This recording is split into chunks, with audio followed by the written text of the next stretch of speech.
Greetings, friends. I'm Pastor Brett Ballinger, pastor to the people of Prince of Peace Lutheran Church, Marlton, New Jersey.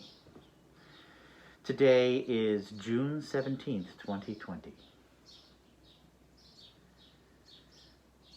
So this past Monday, we marked the funeral of Ruth Manning, one of the members of our congregation, 94 years old. She had a surgical procedure about 6 weeks ago, and that was a success, but her body was tired, and she had had enough. And so we marked her life and celebrated the resurrection of our Lord Jesus Christ marked in her life. She was buried with her husband, who died some 60 years prior. So we drove up on Monday to Staten Island, where her husband is buried. Bradley's funeral home took the body in the hearse, and I rode with the family in a limousine. And here I was in the limousine with her son and his wife, the driver, and myself. Her daughter drove in a separate vehicle. To mask or not to mask? That was the question. I don't know these folks very well. They don't know me real well, but we know each other from, interactions with their mom and while bringing her to church. But I don't know where they've been. I don't think I have been anywhere that would have compromised me and that I carry the virus. But to mask or not to mask? Because we're going to be in a confined space, in a car, for an hour and a half or more.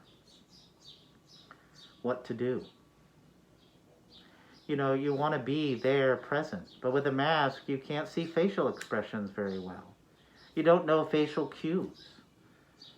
They can be hot.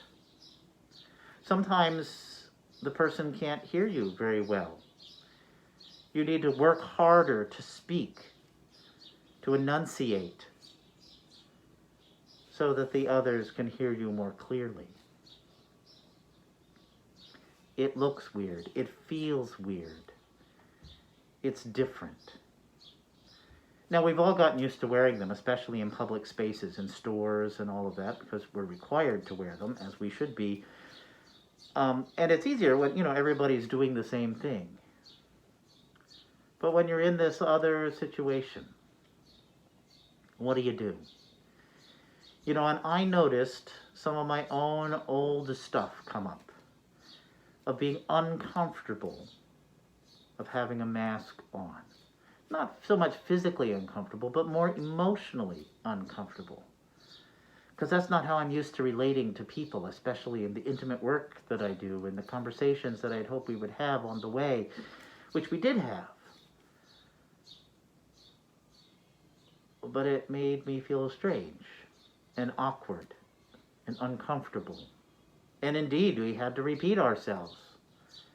I had to speak more articulately and succinctly, and make sure I use good diction. And that's work. It's not what I'm used to doing. On one level, I could see it as, a pain in the butt, a drag. On another level, I could have thought, well, it's only, what's the chance? What's the risk? Do I take the risk? Do I? Do I risk them? Do they risk me? And there was this little we talked a little bit about it, but, you could see that each of us was uncomfortable talking about it.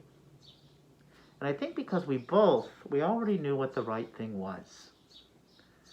The right thing was to err on the side of caution. Err on the side of love. Err on the side of grace. But there were so many things pushing both of us, all of us, to not. It was a little bit of a difficult situation. Not hugely, but it was uncomfortable. And my friends, you're going to need to face these more and more, especially as the summer moves on. Sure, in outdoor spaces, when you're distanced from one another, the likelihood of spreading or catching the virus is significantly reduced.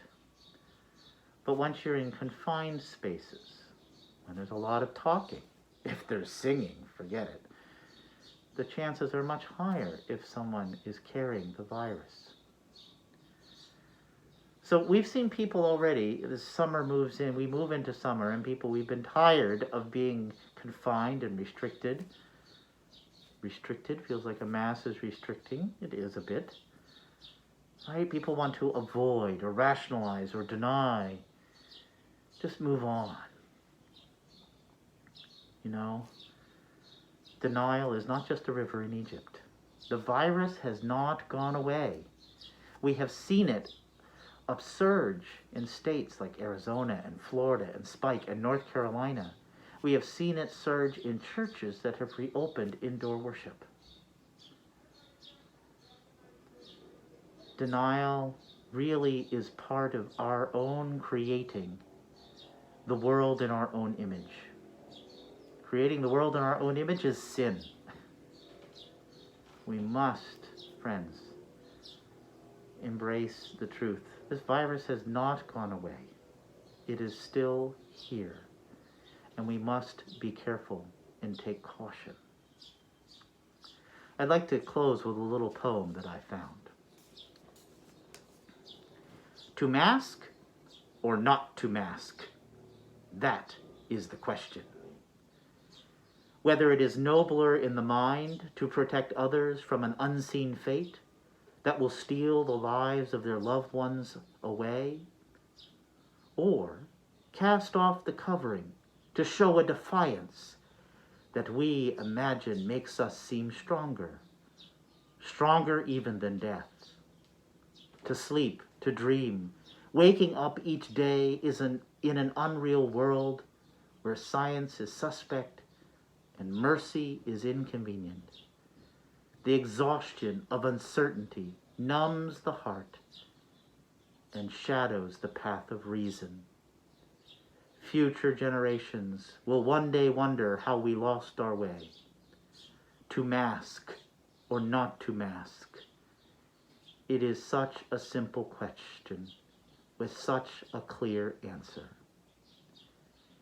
If I knew I could save even a single life, I would gladly wear a mask every day. What else would love have me do? What else would love have me do?